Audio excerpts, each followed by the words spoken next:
दुनिया को जहालत के अंधेरों से छुटकारा दिलवाने वाले ताजदार मदीना की विलादत पर जश्न ईद मिलाद नबी की तैयारियां अरूज पर हैं।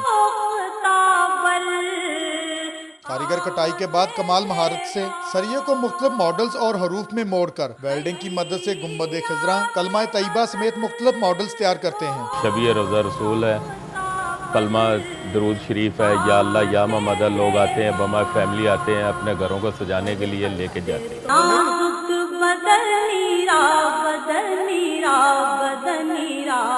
तोहे के तैयार मॉडल्स में बरकी कुमकुमे जड़े जाते हैं जो घरों और गलियों की जीनत बनते हैं। खरीद रहे हैं, वो पैसे बहुत मांग रहे हैं, कोशिश कर रहे हैं लेने की।